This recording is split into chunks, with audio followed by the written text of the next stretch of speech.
Dongeng Bahasa Indonesia. Sang Kera dan Sang Buaya. Pada suatu ketika di tengah hutan yang lebat ada sebuah sungai yang besar. Di sungai itu hidup seekor buaya tua. Dia tidak bisa berburu lagi karena dia lemah dan rapuh. Suatu hari dia kelaparan. Dia berbicara pada dirinya. Ini sangat sulit untuk pergi ke darat dan berburu. Aku harus mencoba menangkap ikan di sungai. Aku sangat lapar. Saat dia berusaha menangkap ikan, ikan itu terlepas dari tangannya. Kecapean dan kesal, dia memutuskan untuk beristirahat di bawah pohon di pinggir sungai.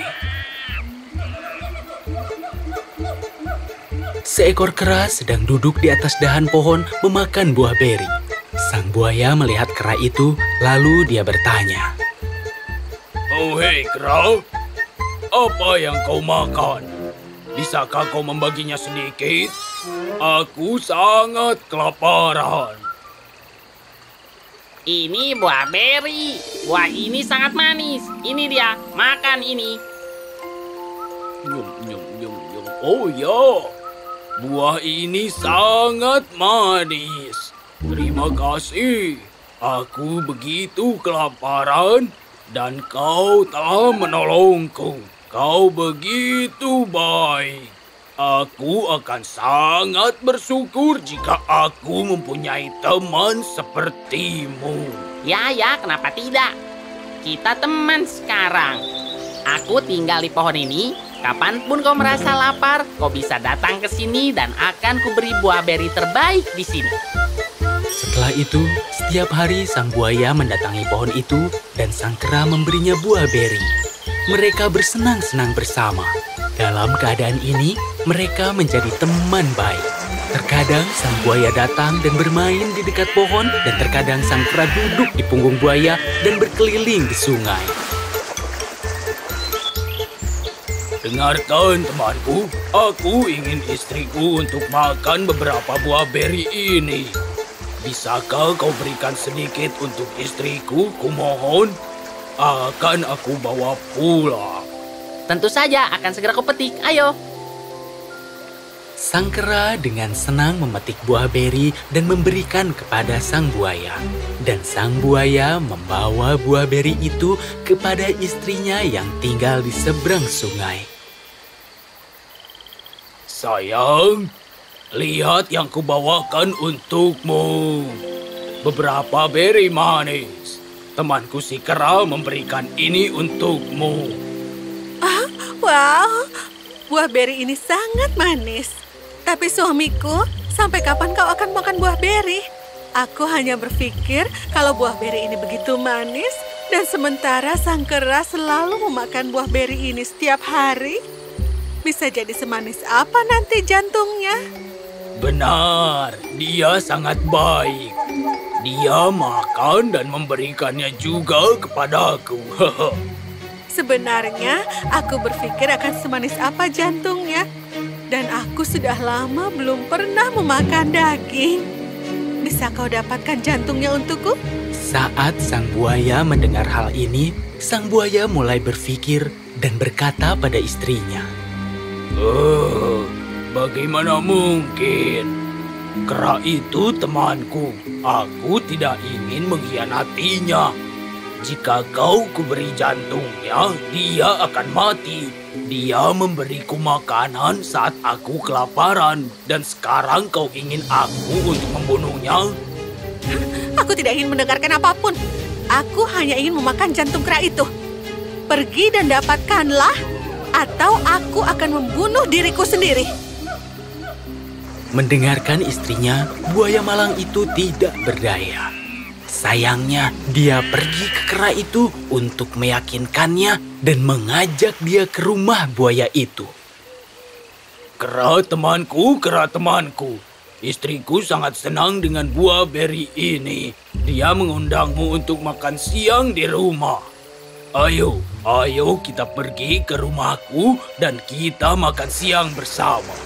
Dia sangat baik. Ayo pergi. Sang kera setuju untuk pergi bersama sang buaya, dan mereka berangkat. Mereka pergi dengan riang. Di perjalanan mereka, sang kera bertanya, Hei temanku, apa yang akan istrimu masakan untuk kita? Kau suka pisang, iya kan? Dia akan menghidangkan roti panggang pisang dan beberapa kue lezat hanya untukmu. Begitu menyenangkan. Aku yakin hari ini akan menjadi sebuah pesta. Begitu menggiurkan di lidahku. Melihat kegembiraan temannya, sang buaya berpikir untuk memberitahu sang kera semuanya tentang keinginan istrinya. Kera yang malang. Dia berhayal tentang pesta yang lezat, tapi dia tidak tahu bahwa istriku ingin memakan jantungnya untuk makan siang. Aku harus apa? Aku akan jujur kepadanya. Oh, kera temanku, aku ingin mengatakan sesuatu kepadamu. Istriku sangat ingin sekali memakan jantungmu. Mohon maafkan aku. Jika dia tidak memakan jantungmu, dia akan mati. Setelah dia mendengarkan buaya itu, tiba-tiba dia memiliki ide. Kera itu sangat cerdas. Oh begitu? Ya, baiklah. Kenapa tidak? Teman, kenapa kau tidak mengatakannya sejak awal? Kami para kera menyimpan jantung kami di pohon. Sekarang kita harus kembali ke pohon untuk mengambilnya. Antar aku ke pohon itu kembali. Oh, begitu bodohnya aku.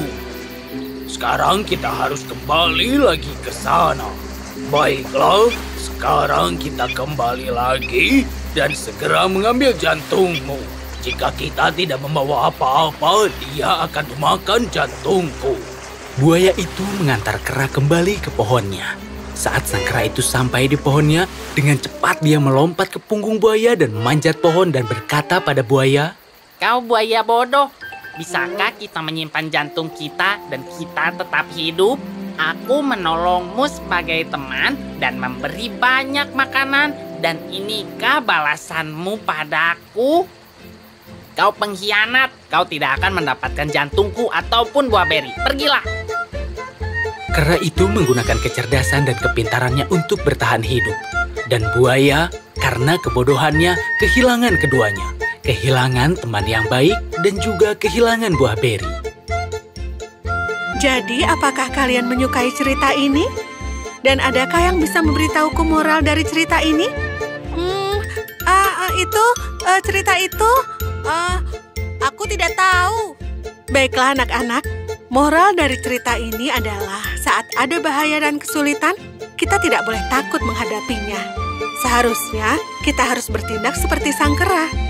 Dan dalam kondisi apapun, kita tidak boleh mengkhianati kepercayaan yang diberikan oleh siapapun. Atau kita akan berakhir dengan kehilangan segalanya seperti sang buaya.